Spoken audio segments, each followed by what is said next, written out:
오늘은 그 성경의 역사에서 하나님의 구원 사역 조명이라는 주제로 좀 나누고자 합니다. 근데 여러분, 이 내용이 좀 방대해요. 그래서 좀 엑기스만을 뽑아서 좀 나누고자 합니다. 여러분, 성경을 어떤 눈으로 보세요? 그 우리 속담에 구슬이 서말이라도 껴야 보배라는 말이 있잖아요. 이 가르치는 사역을 하다 보면 많은 분들이 성경을 하나의 맥으로 가지고 보지 못하는 걸 볼 수가 있어요. 그러니까 공부를 많이 하는데 정리가 안 된다는 얘기예요. 성경의 특정 부분에 대한 어떤 단편적 지식과 이해는 하지만 전체 66권을 한눈으로 보고 이해하는 통찰력이 부족하다는 얘기예요. 그래서 어떤 교리나 성경에 대한 의문점이 있을 때 성경 전체의 어떤 맥락이나 성경 기자의 어떤 의도, 또 역사적 배경, 또는 본문의 전후 문맥을 이해하지 못한 상태에서 편협적인 해석을 해요. 그러니까 다른 말로 이 본문의 의도와는 관계없는 해석을 한다는 겁니다. 그리고 그런 나름대로의 해석을 바탕으로 또 삶에 적용해요. 그러다 보니 왜곡된 신앙관을 갖게 되고 또 심하면 이단에 빠지게 되는 겁니다. 여러분, 우리가 성경을 볼 때 이 성경에 나타난 이 구원사 어떤 흐름을 파악하고 또 하나님의 구원사를 어떻게 현실 속에 이루어야 하는가, 그런 관심을 좀 가져야 합니다. 오늘 우리를 향하신 또 하나님의 뜻이 무엇인지 그 아는 게 중요하잖아요. 그러니까 성경 전체를 어떤 시각에서 볼 것인가, 또 이에 대해서는 또 크게 세 가지 입장이 있어요. 그게 자유주의, 근본주의, 개혁주의인데, 자유주의 시각은 성경은 역사적인 문헌이며 단지 인간의 언어일 뿐이라고 또 주장합니다. 그 반면에 근본주의 시각은 성경은 하나님 말씀이며 결코 인간의 언어는 아니다라는 거예요. 그러니까 세대주의들이 주장하는 겁니다. 그러니까 글자 한 글자 한 글자라도 지켜야 되는 거예요. 그 반면에 개혁주의 시각, 성경은 하나님 말씀이지만 인간의 언어로 기록되었다는 거예요. 따라서 역사적 어떤 문맥, 언어, 성경 기자의 의도 등을 또 연구해야 한다는 또 주장입니다. 여러분, 성경은 뭘까요? 한마디로 성경은 역사 속에서 인간 언어로 준 하나님의 말씀이에요. 그러니까 성경은 66권 책이 모여서 이루어졌잖아요. 그러니까 66권의 성경 중심은 또 예수 그리스도입니다. 그걸 놓쳐서는 안 되는 거예요. 그러니까 구약을 봐도 신약을 봐도 어디를 봐도 거기에 핵심 중심은 예수 그리스도가 되어야 되는 거예요. 상당수의 많은 사람들은 구약을 보면서 이 계시의 점진성을 이해하지 못하다 보니 예수님을 잊어요. 그렇게 되면 그건 완전히 유대 경전에 지나지 않아요, 여러분. 그건 기독교 경전이 아니에요, 그렇게 되면. 구약에서도 예수님의 공의와 사랑을 볼 수가 있어야 되는 겁니다. 우리 요한복음 5장 39절, 너희가 성경에서 영생을 얻은 줄 생각하고 성경을 연구하거니와 이 성경 곧 내게 대하여 증언하는 것이니라. 히브리서 1장에서 3절까지 옛적의 선제들을 통하여 여러 부분과 여러 모양으로 우리 조상들에게 말씀하신 하나님이 이 모든 날 마지막에는 아들을 통하여 우리에게 말씀하셨으니 이 아들을 만유의 상속자로 세우시고 또 그로 말미암아 모든 세계를 지으셨느니라. 이는 하나님의 영광의 광채시요 그 본체 형생이시라. 그의 능력의 말씀으로 만물을 붙드시며 죄를 정결하게 하는 일을 하시고 높은 곳에 계신 지극히 크신 이의 우편에 앉으셨느니라. 그럼에도 불구하고 성경 전체는 마치 강물이 여러 갈래서 다양한 장소에서 흘러 들어옵니다. 결국은 하나의 물질기로 집약돼요. 분명히 하나의 일관된 어떤 의도와 목표를 가지고 있습니다. 그러니까 성경 66권이 집중하는 하나의 목표는 예수 그리스도예요. 그러니까 성경은 하나님께서 예수 그리스도를 통해 인류를 구원하시는 의도와 과정을 기록한 겁니다. 여러분, 성경을 기록한 목적이 있어요. 그게 우리 요한복음 20장 31절 있잖아요. 오직 이것을 기록하면 너희로 예수께서 하나님의 아들 그리스도 있음을 믿게 하려 함이요 또 너희를 믿고 그 이름을 힘입어 생명을 얻게 하려 함이니라. 요한일서 5장 13절 내가 하나님의 아들의 이름을 믿는 너희에게 이것을 쓰는 것은 너희로 하여금 너희에게 영생이 있음을 알게 하려 함이라.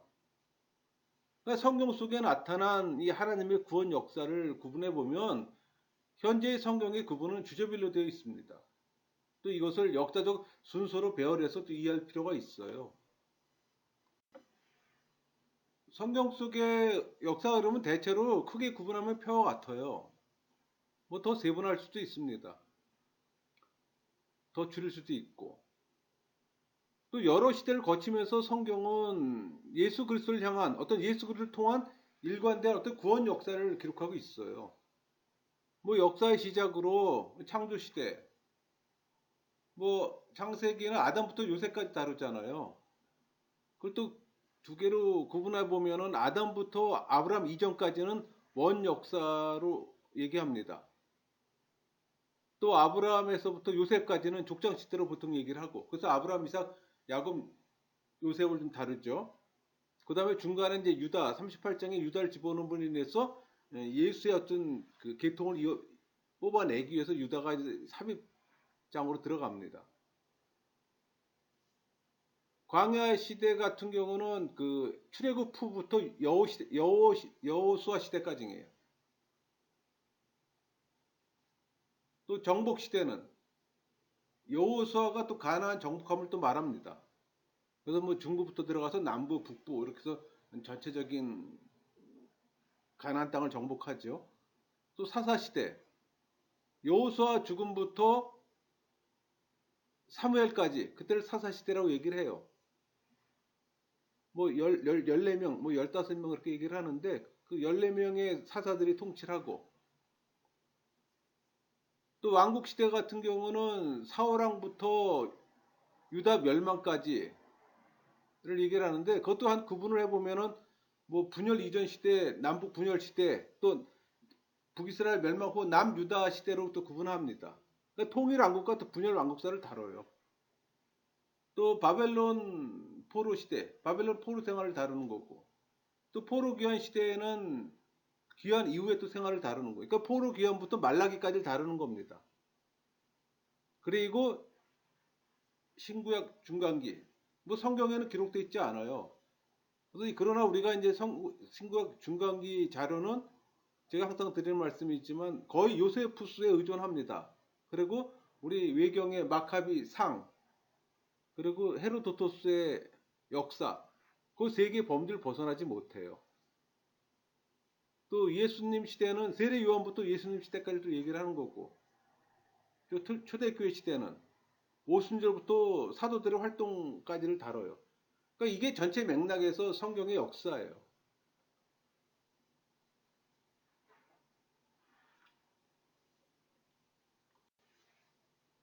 여러분 참고로 그 이스라엘에 대한 이해가 좀 필요해요. 그러니까 지리적 배경을 좀 이해한다는 얘기예요.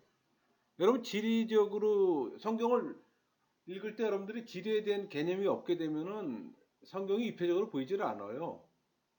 그래서 많은 사람들이 성경을 오랫동안 읽어도, 여러 번 읽어도 이렇게 문자적으로만 되는 게 지리 개념이 없다 보니까 그러는 거예요.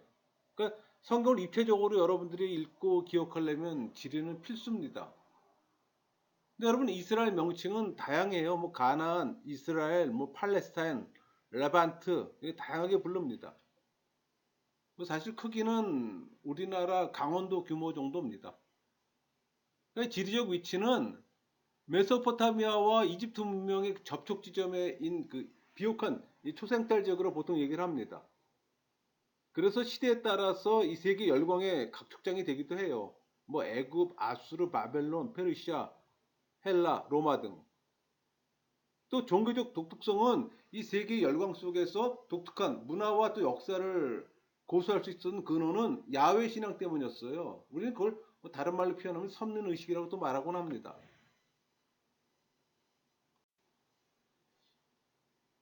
성경의 첫 번째 책이 창세기잖아요.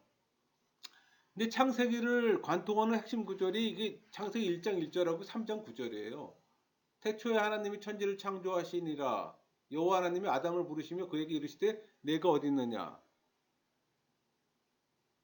뭐 1장 1절은 당연히 천지 창조일 것이고 이 3장 9절은 하나님이 아담을 찾는 내용이에요. 그러니까 타락 후에 하나님이 먼저 인간을 찾아오심이 중요한 겁니다. 이때부터 하나님이 인간을 찾는 역사가 이 구원의 역사예요. 그 시작이에요. 그러니까 인간을 구원의 역사의 도구로 사용하시는 겁니다. 또 예를 들면 예수 그리스도예요. 잃은 양을 찾기 위해서 오셨잖아요. 그게 우리 요한계시록 3장 20절 볼지어다 내가 문 밖에 서서 두드리노니 누구든지 내 음성을 듣고 문을 열면 내가 그에게 들어가 그와 더불어 먹고 그와 나와 더불어 먹으리라. 지금도 두드리고 계세요. 각 개인에게. 창세기 3장 15절 내가 너로 여자와 원수가 되게 하고 내 후손도 여자의 후손과 원수가 되게 하리니 여자의 후손은 내 머리를 상하게 할 것이요 너는 그의 발꿈치를 상하게 할 것이니라 하시고 최초 구원의 약속으로 우리 보통 원복음이라고 얘기합니다. 또 이미 승리를 예고했어요. 또 십자가와 부활을 통해 또 이루셨고 그 이후에 우리 그 창세기 4장 25절 셋을 주신 겁니다. 아담이 다시 자기 아내와 동침함에 그의 아들을 낳아 그의 이름을 셋이라 하였으니 이는 하나님이 내게 가인이 죽인 아벨 대신에 다른 씨를 주셨다 함이며 여러분 우리가 성교 사명을 거부하면 하나님은 또 다른 민족을 들어서 쓸 겁니다. 우리 창세기 그 12장 1절에서 4절 여호와께서 아브라함에게 이르시되 너는 너희 고향과 친척과 아비의 집을 떠나 내가 네게 보여줄 땅으로 가라. 내가 너를 큰 민족을 이루고 네게 복을 주어 네 이름을 창대하게 하리니 너는 복이 될지라. 너를 축복하는 자에게는 내가 복을 내리고 너를 저주하는 자에게는 내가 저주하리니 땅의 모든 족속이 너로 말미암아 복을 얻을 것이라 하신지라. 이에 아브라함이 여호와의 말씀을 따라갔고 롯도 그와 함께 갔으며 아브라함이 하란을 떠날 때 75세였더라. 아브라함이 부르십니다. 아브라함을 부르는 거죠. 이 족장 시대의 시작이에요. 그러니까 아브라함을 부르신 목적은 복의 근원을 삼기 위함이에요. 그 세계 구원의 의지의 표출인 겁니다. 그러니까 인간을 구원의 도구로 사용하는 거예요. 그러니까 인간이 구원의 도구라는 얘기예요. 또 하나님은 총 5번을 아브라함과 또 계약을 맺으세요. 지금 이거 방금 읽었던 12장 1절부터 3절까지 이게 처음 맺은 거고 그 다음에 롯과 결발한 후에 또 롯을 구출한 후에 또 소돔 멸망 직전 아브라함 나이 99세 때 또 이삭을 바치라는 명령이 지난 몇 년 후 이렇게 해서 한 5번에 거쳐서 또 언약을 맺습니다. 근데 이런 언약의 방향은 생산과 관계가 있어요. 그 생산 요소는 땅과 자손과 가축입니다. 그래서 언약이 파기되면은 그 모든 것이 저주를 받는 거예요. 땅조차. 다음이 광야 시대잖아요. 이 광야 시대란 모세를 통한 출애굽에서부터 여호수아까지를 말합니다. 이 시대에 주목할 것은 출애굽과 신해산 언약이에요. 그 시대적 배경은 창세기 1장 출애굽기 1장 8절에서 11절까지입니다. 요셉을 알지 못하는 세 왕이 일어나 애굽을 다스리더니 그가 그 백성에게 이르되 이 백성 이스라엘 자손이 우리보다 많고 강하도다. 자 우리가 그들에게 대하여 지혜롭게 하자. 두렵건대 그들이 더 많게 되면 전쟁이 일어날 때 우리 대적과 합하여 우리와 싸우고 이 땅에서 나갈까 하노라 하고 감독들을 그들을 위해 세우고 그들에게 무거운 짐을 지워 괴롭게 하여 그들에게 바로를 위하여 국고성 비돔과 람셋을 건축하게 하니라. 이때 연대가 BC 1446년부터입니다. BC 1388년까지. 그 출애굽 연도는 보통 BC 1446년으로 봐요. 근데 이때가 요셉을 알지 못하는 세 왕이라는 표현이 나옵니다. 그러니까 신왕조의 등장을 의미하는 거예요. 이때부터 이스라엘 민족들이 노예로 부림을 당하는 시대가 시작되는 겁니다. 여러분 애굽의 역사도 이 시기에 또 왕조의 변화가 있었음을 우리는 또 알고 있어요. 그 출애굽 공부할 때 우리가 이제 신왕조에 대해서 같이 공부하는 이유가 바로 그거예요. 여기서 이스라엘 민족이 만들어지잖아. 애굽 땅에서. 그럼 또 그 세계사에서 연결이 또 있어지는 거잖아요. 이런 모세오경을 한마디로 정리하면은 창세기는 이스라엘의 선택입니다. 출애굽기는 구원과 언약이에요. 레이기는 뭐 제사나 절기죠. 제사는 거룩의 방법을 얘기를 하는 거고 절기는 거룩의 유지입니다. 민수기 이 거룩을 삶의 현장에 지켜가는 훈련 과정이에요. 그러니까 하나님의 인도하심이죠. 신명기는 율법의 재정리, 교훈입니다. 여호수아는 언약의 성취에 정복을 얘기를 하잖아요. 국민과 땅의 완성이 되는 겁니다. 여러분 모세오경의 핵심은 출애굽기 19장 5절 6절의 신해상 언약이에요. 우리가 보통 그 율법이라고 할 때 구약 뭐 더 축소시키면 모세오경 더 축약하면은 신해상 언약이에요. 더 축약시키면 십계명이잖아요. 한 단어로 줄이려면 사랑 예수 그리스도를 얘기를 하는 겁니다. 그러니까 신해산 언약의 핵심 내용은 나는 너희의 하나님이다. 그러니까 선민을 얘기를 하는 겁니다. 너희는 제사장의 나라이다. 또 하나 추가시킨다면 충성이에요. 그러니까 십계명이 증거되잖아요. 그러나 이스라엘 백성들은 제사장의 임무를 망각했어요. 또 여호수아는 거룩한 전쟁의 이야기잖아요. 그 여호수아가 가나안 족속을 쉽게 정복한 것은 하나님의 개입이 있기 때문이에요. 이 가나안의 정복은 거룩한 전쟁이잖아요. 성전이잖아요. 이 성전을 통해 만군의 주심을 또 드러나고 사실 그 당시 전쟁은 신들의 전쟁이에요. 전쟁을 통해서 자신이 믿는 신이 최고의 신임을 입증하게 되는 겁니다. 하나님에게 반항하는 자들은 완전히 또 파괴를 또 단행시켰고 가축조차도. 근데 이처럼 그 완전 파괴를 한 이유는 종족 보존입니다. 또 하나는 종교 순결 유지고 또한 제사 의식의 하나입니다. 또 그때 화친을 요구했던 기본 족속 같은 자들을 모아서 또 여호수아 24장에서는 세겜에서 또 언약을 재확인하는 의식을 또 치르잖아요. 이때 여호수아는 그 우리 24장 20절 만일 너희가 여호와를 버리고 이방신을 섬기면 너희에게 복을 내리신 후에라도 돌이켜 너희에게 재앙을 내리시고 너희를 멸하시리라 하니 여기에서 하나님을 배신하면 복을 거두어 갈 수도 있음을 또 경고하잖아요. 또 사다 시대에는 이 여호수아 죽음부터 사무엘 시대까지입니다. 그러니까 시대적 배경은 BC 1388년서부터 BC 1052년이에요. 그러니까 이스라엘의 주변 상황은 이스라엘은 당시 유목민이었지만 그 주변은 농경 문화였잖아요. 또 한 발 더 나가 블레셋은 이미 철기 문명을 갖고 있던 시대적 상황을 갖고 있었어요. 사사기의 관통 성구는 사사기 3장 1절에서 4절이에요. 이 3장 1절에서 4절은 왜 주변 족속을 남겨두었는가를 설명합니다. 그러니까 이스라엘은 가나안 족속과 혼합되지 않고 종교적 어떤 독특성과 이 정착에 몸부림쳤어요. 또 계속되는 이 거룩한 전쟁. 만약에 전쟁이 없었다면 그들은 쉽게 농경 문화와 종교에 아마 가나안 종교에 흡수되었을 겁니다. 또 이 시대의 사사들이 통치자, 예언자, 제사장 역할을 또 동시에 또 감당했고 나중에 그 왕이 세워지면서 뭐 분리되었거나 또 나중에 예수 그리스도가 이를 또 통합했습니다. 그러니까 이때 최대의 사사는 사무엘이었어요. 또 사무엘상 8장 5절 그에게 이르되 보소서 당신은 늙고 당신의 아들들은 당신의 행위를 따르지 아니하니 모든 나라와 같이 우리에게 왕을 세워 우리를 다스리게 하소서 한지라. 왕정으로 변화되는 이유가 기록된 부분이에요. 그러니까 지도자들의 타락이 직접적인 원인입니다. 여기서 모든 나라와 같이라는 표현이 있잖아요. 이 말은 이 거룩한 전쟁을 지금 부인하는 겁니다. 왕은 세워졌어도 하나님의 구원 사역의 본질은 변함없이 진행되어 가는 겁니다. 그러니까 이스라엘의 왕은 하나님의 백성을 맡은 청지기에 불과했던 겁니다.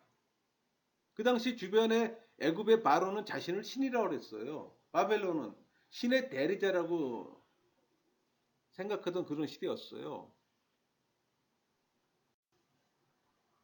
여러분 분열 이전 왕정 시대는 사울왕부터 솔로몬 왕 때까지입니다.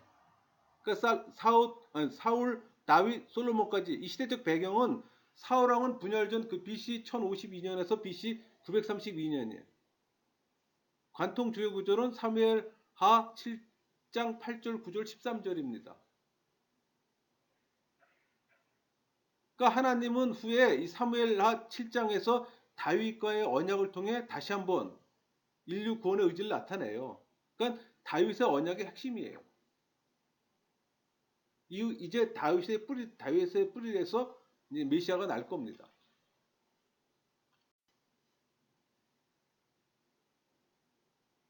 우리 그 열왕기상 3장 1절 솔로몬이 애굽의 왕 바로와 더불어 혼인 관계를 맺어 그의 딸을 맞이하고 다윗성에 데려가다 두고 자기의 왕궁과 여호와의 성전과 예루살렘 주의 성의 공사가 끝나기를 기다리니라. 솔로몬의 타락과 분열의 시작입니다. 다윗 이후 솔로몬부터는 이미 이스라엘의 타락의 길을 걷기 시작했어요.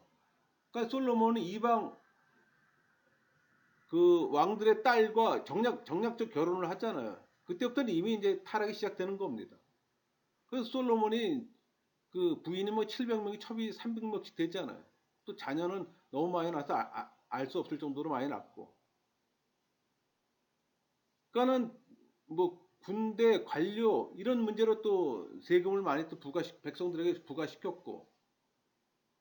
그러니까 결국 솔로몬은 지혜는 많았으나 폭군 정치를 또 하고 또 나라를 또 분열시키는 결과를 초래하게 된 겁니다. 또 남북 분열 왕국과 멸망. 그러니까 솔로몬 이후부터 남유다 멸망까지 얘기를 하는 거예요.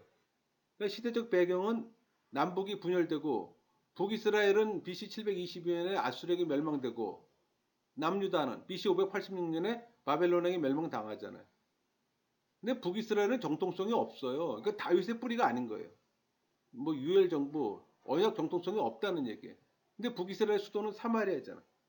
바알 종교를 아합이 이세벨과 결혼하면서 베닉의 우상을 또 수입해 장려합니다. 또 우리 열왕기상 그 18장에선 바알과 또 엘리야 대결이 또 있잖아요. 그러니까 열왕기는 왕들의 역사인데 또 선지자의 등장이 있다면 이 왕들의 실정을 또 드러내는 겁니다. 많은 선지자들이 등장해요. 열왕기 시대 때는.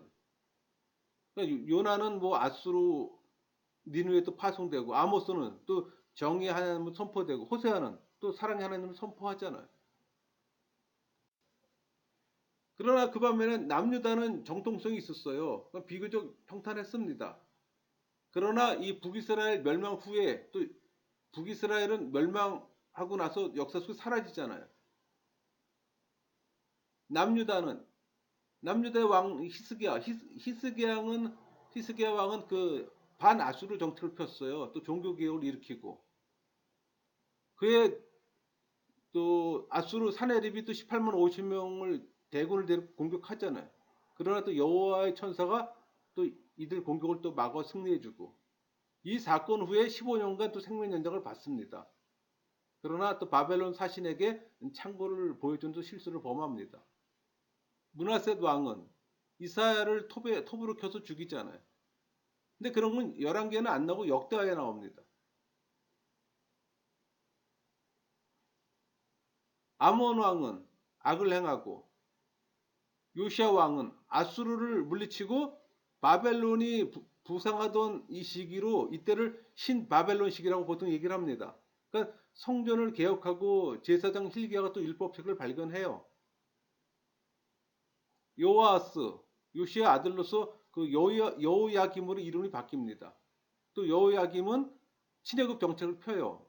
또 이로 인해서 바벨론의 또 공격을 또 받게 되고 그때가 BC 605년이에요. 이때 다니엘과 세 친구 이들이 바벨론 포로로 끌려가고 후에 2차 침입이 BC 597년에 있습니다. 그때 이제 여호야긴이 옹립되는 거예요. 또 여호야김의 아들로 바벨론 포로로 끌려갑니다. 그리고 마지막 왕 시드기야 요시아 왕의 세 번째 아들이에요. 시드기야는 바벨론을 허수아비 노릇하고 후에 친애굽 정책을 펴다가 바벨론의 3차 침입을 받고 완전 멸망합니다. 그때가 BC 586년이에요. 두 눈이 뽑히고 두 아들이 죽임을 당합니다. 이때 많은 디아스포라가 발생해요. 그 디아스포라가 우리 사도행전 2장에 나오는 뭐 그런 사람들이 되겠죠. 여러분들 이 선지서의 관통 성구는 이사야 6장 9절에서 13절이에요. 여호와께서 이르시되 가서 이 백성에게 이르기를 너희가 듣기는 들어도 깨닫지 못할 것이요 보기는 보아도 알지 못하리라 하여 이 백성의 마음을 둔하게 하며 그들의 귀가 막히고 그들의 눈이 감기게 하라. 염려하건대 그들의 눈으로 보고 귀로 듣고 마음으로 깨닫고 다시 돌아와 고침을 받을까 하노라 하시기로 내가 이르되 주여 어느 때까지이니까 하도 했더니 주께서 대답하시되 성읍들은 황폐하여 주민이 없으며 가옥들은 사람이 없고 이 토지에는 황폐하게 되며 여호와께서 사람들을 멀리 옮기셔서 이 땅 가운데 황폐한 곳이 많을 때까지니라. 그 중에 10분의 1이 아직 남아 있을지라도 이것도 황폐하게 될 것이나 밤나무와 상수리 나무가 뱀을 당하여도 그 그루터기는 남아 있는 것 같이 거룩한 씨가 이 땅의 그루터기니라 하시더라. 이 말씀은 나무자 사상이에요. 그러니까 포로 귀환이 또 예언되고 이유는 또 그 세계 구원을 위해서입니다. 그러니까 디아스포라들이 사도행전 2장에 나오는 그 외지에서 온 유대인들이에요. 이들이 또 회당을 건립하고 여러분 여기서 중요한 포인트는 왜 그들이 축복의 땅에서 추방되었는가 하는 거예요. 그 질문을 해야 되는 겁니다. 그것은 결국 하나님의 언약 즉 충성과 세계 구원을 위한 제사장 나라로서 역할을 다하지 못한 그들은 멸망하면서 약속의 땅에서도 함께 추방되고 만다는 겁니다. 이제 바벨론 포로 시대로 이어지는데 그 시대적 배경은 바벨론은 그들의 이주 정책에 따라 이스라엘 백성들을 그발 강가의 그 텔 아비브로 수용을 합니다. 그러니까 포로들 중에는 중견 이상의 어떤 엘리트 출신들이 많았어요. 이 시기 야훼에 대한 신학적 그 작업이 많이 발전되어서 유일신 개념이 정착되었어요. 이 당시 상황은 이사야 우리 40장에서 55장 사이에서 보여집니다. 특히 이사야 40장에서 55장 그 사이에 나오는 네 편의 종의 노래. 이 종의 노래는 또 구약의 선교 개념의 극치입니다. 또 성경에는 그 아수리에서 바벨론이 등장하잖아요. 그때 이제 바벨론의 왕들이 이제 언급되는데 그게 뭐 느부갓네살이나 나보니두스, 벨사살들이 이제 언급되는데 느부갓네살 왕은 그 다니엘에서 2장에 나오잖아요. 다니엘이 또 그 왕의 꿈을 또 해몽해주고. 근데 바벨론은 당시 마르둑 신을 섬겼어요. 또 나보니두스 사실 느부갓네살 휘하의 장군 출신입니다. 하란 출신이에요. 근데 이 사람은 또 달신을 섬겼어요. 이로 인해서 그 마르둑 제사장과 또 갈등이 있었고 특히 그의 아들인 벨사살에게도 정치를 맡깁니다. 이때 이제 다니엘이 왕국에게 글씨를 해석하잖아요.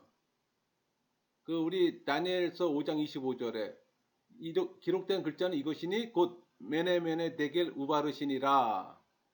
문자적 의미는 세워지고 달아보니 부족해 나눠진다는 뜻이에요. 그러니까 하나님께서 이 벨사살의 제약을 보시고 그 제국의 어떤 기한과 멸망의 날수를 정하셨으므로 궁극적으로는 이 바벨론을 메대와 바사 손에 넘겨주시겠다는 의미예요.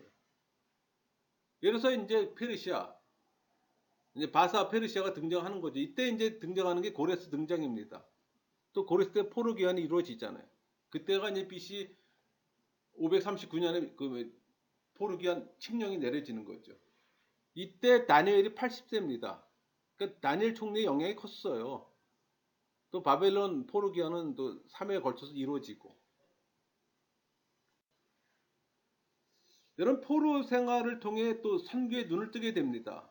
그러니까 선교 개념의 변화가 이루어지는 거예요. 그래서 선교 관련 그 관통 중요 선구는 이사야 49장 6절하고 이사야 2장 2절 3절이에요. 49장 6절 그가 이르시되 내가 나의 종이 되어 야곱의 지파들을 일으키며 이스라엘 중에 보존된 자를 돌아오게 할 것은 매우 쉬운 일이라. 내가 또 너를 이방의 빛으로 삼아 나의 구원을 베풀어서 땅끝까지 이르게 하시리라. 또 원심적 성결 얘기를 한다면은 이사야 2장 2절 3절은 말이라 여호와 전이 산이 모든 산 꼭대기에 굳게 설 것이요 모든 작은 산 위에 뛰어나리니 만방이 그리로 모여들 것이라. 많은 백성이 가며 이르길 오라 우리가 여호와 산에 오르며 야곱의 하나님의 전에 이르자. 그가 그의 길을 우리에게 가르칠 것이라. 우리가 그의 길로 행하리라 하리니 이는 율법이 시온에서부터 나올 것이요 여호와의 말씀이 예루살렘에부터 나올 것임이니라. 구심점 성교를 또 표현할 수 있습니다. 여러분 포로에서 그러니까 포로 기한의 시대가 됐잖아요. 근데 사실 이 포로 기한의 시대는 성전 재건의 주요 어떤 주제였어요. 그것도 시대적 배경은 포로 기한 이후에는 주로 성전의 재건과 관련해 또 신학적 전개가 이어져 나갑니다. 뭐 다니엘, 에스라, 에스더, 느헤미야, 학개, 스가랴, 말라기 등 이 당시 책들입니다. 페르시아, 그러니까 첫 번째 왕이 고레스 왕이잖아요. 이 고레 칙령으로 또 포로 기한이 이루어지고 그때가 BC 539년이었어요. 그 캄비세스 2세 고레스 동생이죠. 형을 또 암살하고 후에 또 자기도 자살합니다. 성경에는 언급되지 않았어요. 캄비세스 2세나 스메로디스는 성경에 언급되지 않았어요. 나리오 1세가 이제 언급되는데 이 캄비세스 2세 장군의 장군 출신이에요. 나라를 평정시키고 또 유럽 원정에서 헬라에게 패배합니다. 그게 마라톤 전투에서 패배한 거예요. BC 490년에. 또 이로 인해서 헬라가 세계사에서 전면적으로 부상하고 아수에로 에스더 남편이죠. 크세로크세스. 우리 영화 여러분 300이라는 영화 있죠. 거기 나오는 그 페르시아 왕이 이 아수에로예요. 아닥사스다. 또 이 아닥사스다 왕은 그 포로 귀환시키잖아요. 2차 3차가 이 아닥사스다 때 이루어지는 겁니다. 이때 또 에스더가 배후에서 활동했을 거라고 또 추정들 합니다. 여러분 포로기의 핵심 관통 성구는 이 스가랴 1장 1절에서 4절이에요. 그리고 6장 3절에서 5절입니다. 그러니까 스가랴와 학개는 성전 재건에 관한 예언을 했잖아요. 그게 핵심이에요.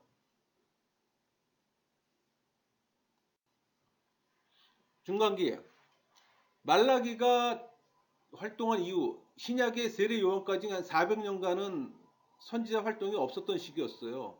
이때가 이제 신구약 중간기입니다. 이 시기에 외경이나 위경 등에 또 출연하며 이 마카비의 독립전쟁 등이 있었어요. 또 이 시기에 그리스가 등장하고 이 알렉산더 대왕이 또 원정이 있었던 겁니다. BC 334년 있죠. 이때 이제 헬라 문명, 헬레니즘이 꽃피우게 되는 거예요. 또 이때 알렉산드리아에서 70년 성경을 번역하고 알렉산더가 32세로 사망합니다. 그러니까 후계자가 없이 죽는 바람에 4명의 장군들이 서로 각 지역을 분할해서 이제 통치를 하게 되는 거예요. 그러니까 14년 만에 4등분 하는 겁니다. 그러니까 로마의 등장으로 또 폼페이 장군의 예루살렘 파괴, 그게 BC 65년이에요. 시제 활동이 있었고 또 옥타비아누스 등장하고 또 안토니아우스와 클레오파트라가 연합군으로 옥타비아누스하고 싸우다가 이제 패하죠.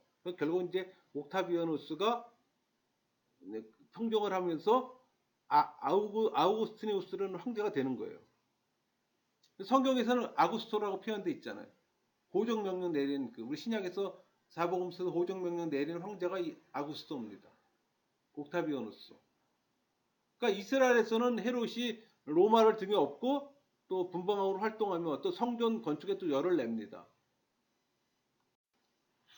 헤롯 대왕 이후에 그 자녀들이 통치하는데 아켈라오가 유다를 통치하다가 너무 폭종을 해서 유대인들이 이제 로마에다가 상소문을 내요. 그래서 아켈라오가 물러나고 대신 로마 총독 정치가 이루어지는 거예요. 그래서 그때 이제 뭐 빌라도는 이런 총독이 등장하는 겁니다. 빌라도는 4번째 총독이에요. 그리고 이제 헤롯 안티파스 사마리아와 갈릴리를 통치했어요. 뭐 세례 요한은 여호라고 얘기합니다. 이복 동생 또 빌립의 아내 헤로디안과 또 결혼을 했잖아요. 그러니까 이것을 또 세례 요한이 지적하다가 또 세례 요한이 목배임을 당하고 또 빌립 갈릴리 북동쪽을 통치했어요. 이 사람이 또 가이사라 빌립보를 또 건설하고 또 예수님 시대.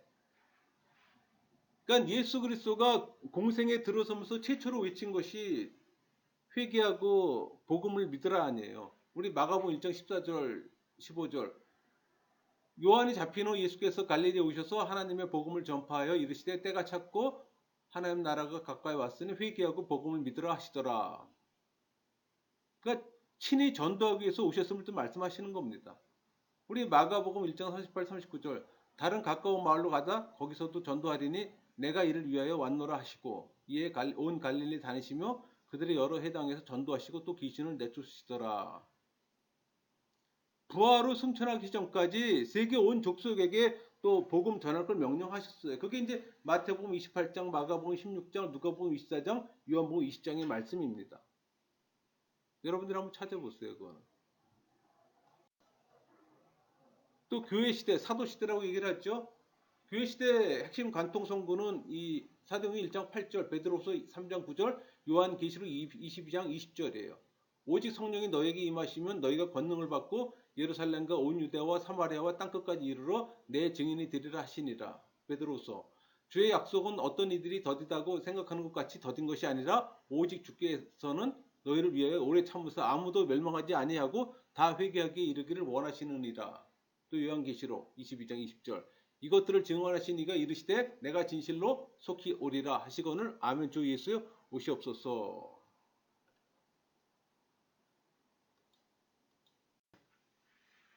여러분 사도 시대에 이 복음 전파가 크게 확대할 수 있었던 그 외적 환경들이 있었어요. 당시 로마가 이 지중해 중심으로 팍스 로마나가 진행되고 있었잖아요. 그러니까 로마의 정치적인 통일과 안정된 그 치안 유지가 행정의 통일을 가꾼 거예요. 노비자가 이루어진 겁니다. 비자 없이 이제 마음껏 나라를 다닐 수가 있어요. 로마 제국이 이제 통치하고 있었기 때문에.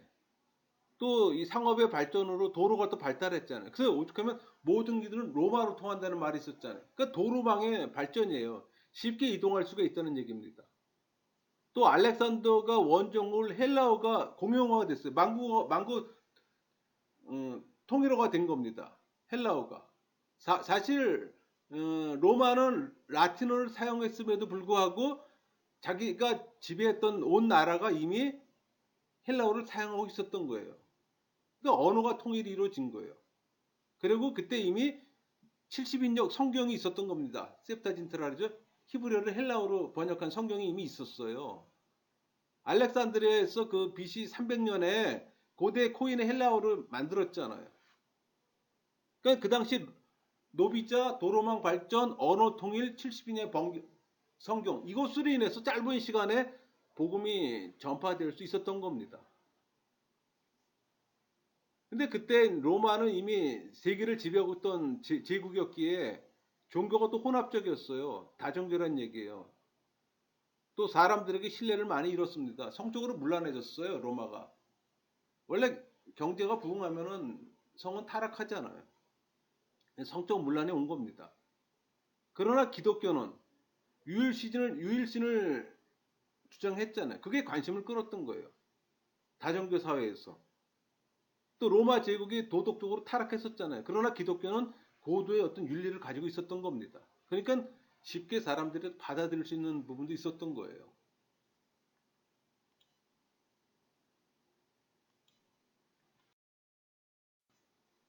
여러분 사도행전은 이 복음이 예루살렘에서 로마까지 확장되는 과정을 기록하고 있어요. 예루살렘부터 시작하잖아요. 뭐 사마리아, 유대, 가이샤라, 다메섹, 베니게, 구브로, 수리아, 안디오, 길기랴, 로마 이제 식민지로 퍼져나가는 거죠. 그다음 갈라디아, 아시아, 마케도니아, 아가야, 최종적으로 로마까지 들어가게 되는 겁니다. 이런 초대교회 확장의 과정을 거치면서 증거된 복음의 내용은 동일했어요.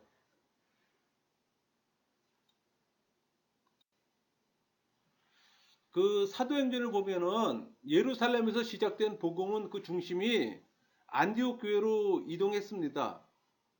여긴 수리의 안디옥을 얘기를 하는 겁니다.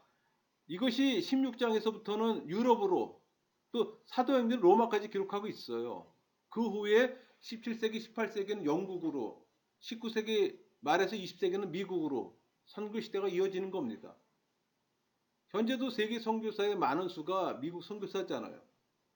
하지만 미국 선교 시대는 이미 하향 곡선을 그리고 있습니다. 21세기는 한국의 선교 시대예요.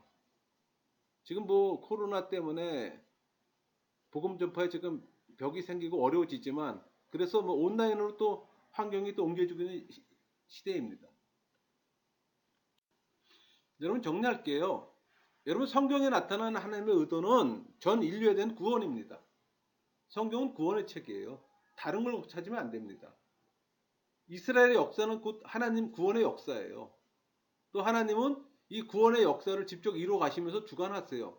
그래서 역사의 주인인 겁니다. 하나님은 아브라함과 이스라엘을 구원의 역사를 위한 도구로 선택하셨어요. 또 하나님의 선택은 곧 축복이며 그 축복은 땅과 육축, 자손의 또 번성과 또 연결되는 거고. 따라서 교회가 깨어서 하나님의 구속사의 흐름을 간파하고 선교에 또 앞장설 때가 하나가 되는 겁니다. 그러나 그 사명을 감당하지 못하면 그 촛대는 옮겨질 겁니다. 우리 모두는 하나님의 도구예요.